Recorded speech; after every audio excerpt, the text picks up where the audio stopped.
Hello, and welcome back to RageGamingVideos. My name is Holo, and I'm holding a tiny hat. Really taking me back to my Dark Souls 3 days when I did a build with this buckler and a little hat on his back. But today, we're actually in Elden Ring, and we're talking about parrying. You see, I don't know about you, but when I was playing Elden Ring for the first time, and for quite a while after, parrying felt wrong. It felt bad in Elden Ring. Now, at first I thought, maybe I'm just getting old, which is true. But at the same time, I have a lot of experience with parrying in these games, and I know when a parry should land. So it was a huge relief to me when I found out they changed how parrying works in this game. And it's all tied to Ashes of War, which give you new and interesting parry options we've never really seen before in this way. But ultimately that led to them tinkering with the parry frames and even their timings. So I'm here today to talk to you about that. You see, parrying is awesome in this game. Yes, it's different, but it is not worse, it is way better. You have more options than ever, and sort of two main styles to your parrying you should be considering. Parrying is going to make so many scenarios and encounters easier, especially against certain really annoying enemies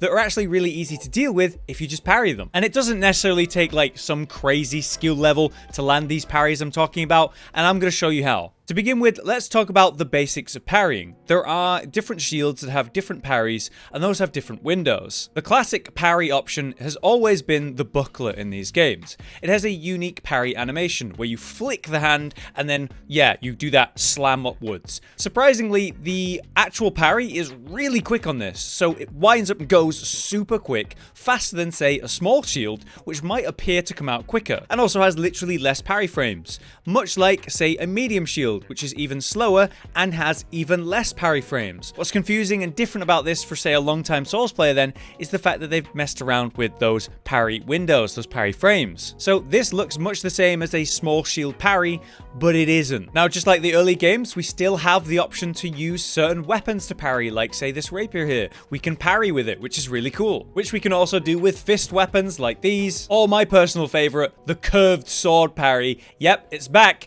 and god does it look good. I immediately was looking for the parrying dagger to run with a big heavy greatsword to have a cheap and low weight parry option with this parrying dagger. The point is, at the baseline, you have quite a few options for parrying, but thanks to Ashes of War, we can make it way more interesting now. But which is the best shield and which is the best Ash of War for parrying? Which has the best parry frames and startup times, and why? Parry frames are the period at which the parry is active, so if an attack hits you during those frames, it will be parried, assuming of course it is a parryable attack. So the more parry frames a shield has on its parry, the better. But then there's things to consider like startup time, there's faster startup times, and of course slower startup times. So player preference will definitely come into account here. While I've done some of my own testing and had a look at a lot of other people's much more thorough research, parry frame information we currently have is still quite varied. So please take the numbers I say in this video with a grain of salt, as they are rough estimates. Let's start with the tried and tested though, the buckler. With its unique parry animation,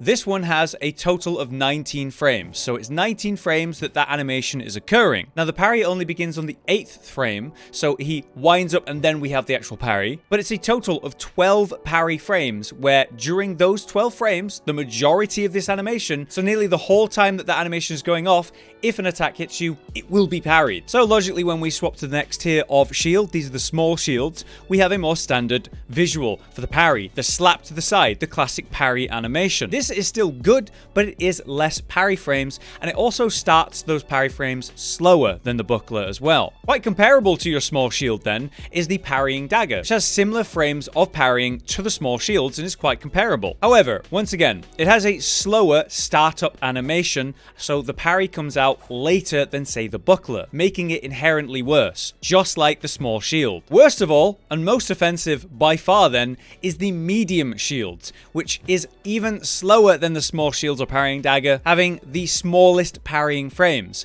We have just 5 frames of parry here, which is why it feels impossible to actually land a parry with these things. It has less than half the parry frames than that of the buckler, and it starts super slowly. The parry only begins on the 13th, so it is so slow and so bad. This is what I would normally be parrying with if not a buckler, a medium shield. But in Elden Ring, I just can't. 5 frames is not enough for me. So unless you're a gaming god, I recommend Ashes of War, which are nuts and sort of the point. As you can see, there are so many options for Ashes of War that you can actually put on a shield, and many of them are all about parrying. The default parry, which allows you to put a parry on a weapon that wouldn't normally have it, so that's how we get it with the curved swords, or say the fist weapons. And then we have the enhanced parries, like Golden Parry, Storm Wall, Thop's Barrier, and of course, Parrying Retaliation, which many of you will have known about since it was hella bugged in the last patch. So let's take the curved sword here, the scimitar, and put the parry on it. We're going to apply it, we're just going to put it in standard for this showcase, and so now this weapon, instead of having its normal sort of spin,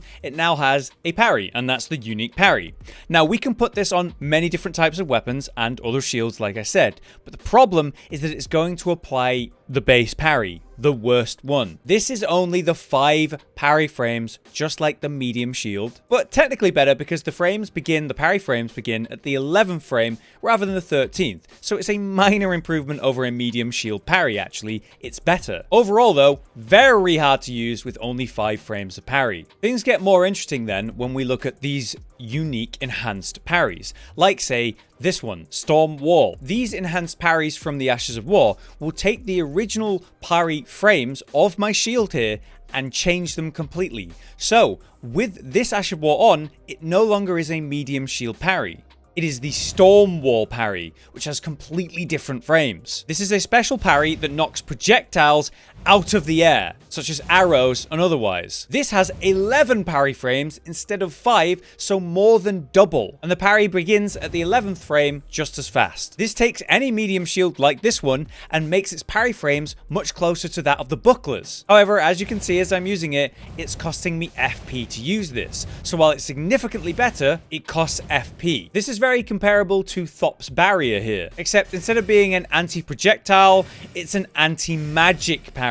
And as you can see, it does not cost FP to use this, unless I actually parried a spell, which is well worth it. Therefore, I would recommend you use Thop's Barrier at all times in all scenarios if you're choosing between those two. Then we have Parrying Retaliation. I'm sure I don't need to explain this to you, but it's another anti-magic parry.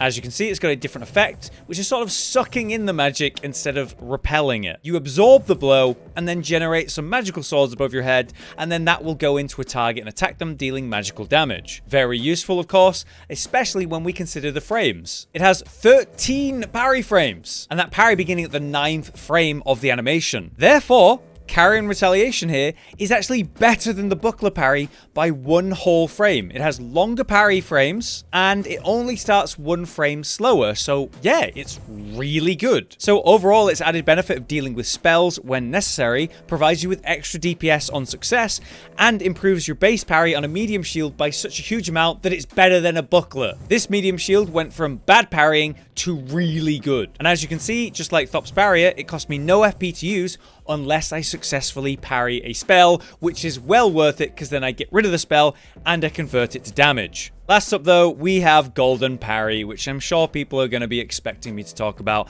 as perhaps the best pick. But I actually don't think it is. I really like this Ash of War though, and I've talked about it before. Let me turn around. It provides me with a special effect where, yeah, you can see I'm generating this yellow line, which is enhancing the hitbox of the parry. Anything in that area that attacks and I land a successful parry timing on will be parried. So I can parry a boss from far away or a big enemy at the range, catch someone out in PvP who's doing attacks even though they're not near me, or even parry multiple enemies in one go, which is pretty cool. But as you can see, this yellow faith effect is actually quite magical. It can actually parry magical effects, like say the golden hammer that Margit uses, making this an incredible option just for that. It has 14 parry frames, more than any other shield or Ash of War. That parry comes out quick on the 8th frame, which is the fastest one in the game. The downside, as you can see, is I am now out of FP, so the effect is no longer running. It does cost FP every time you use it. So in exchange for some of that FP, you have the most reliable, fastest, and effective parry in the game statistically. So a medium shield with Golden Parry is going to be the best option if you want your best chance at parrying, if you're willing to spend FP, while Parrying Retaliation is definitely your best option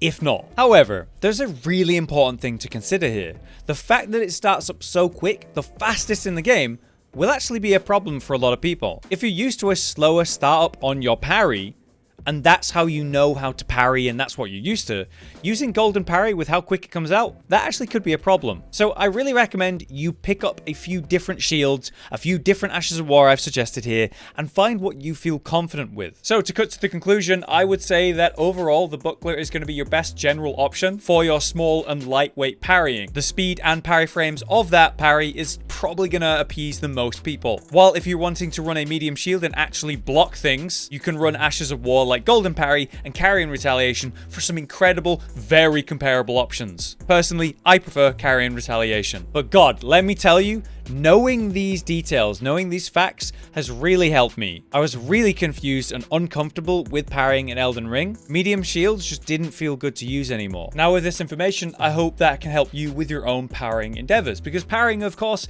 is so good in Elden Ring. With these Ashes of War, we can repel magic and reflect it or turn it into damage. We can obviously increase our range with golden parry. We can nullify projectiles entirely. And in the open world, parrying is so good. There's those really annoying birds to deal with. An easy parry on those guys brings them straight down, or say a horse rider who's running around you can knock him straight off the horse. That feels and looks so satisfying every time. And general parrying overall, you're going to increase your damage, your DPS in a boss fight. You're going to create windows of safety that you otherwise wouldn't have, where you mini stagger or full stagger the boss for a critical hit. And in general, you're going to have more control over your fights. And if nothing else, you look and feel absolutely incredible landing something like a curved sword parry if that's what you're into. Either way, that's my overview of parrying in Elden Ring. If this video has helped you, please do drop a like. If you have any tips or information more on parrying, then you can drop it in the comments. But for now, I've been Hollow, you've been you. Thank you very much for watching, and we'll see you next time. Josh, Cotton, and Hollow with the videos, dropping the humor like a hammer on your tippy toes, bringing entertainment on a daily arrangement to take our insanity and turn it into entertainment. Yes, I said entertainment twice,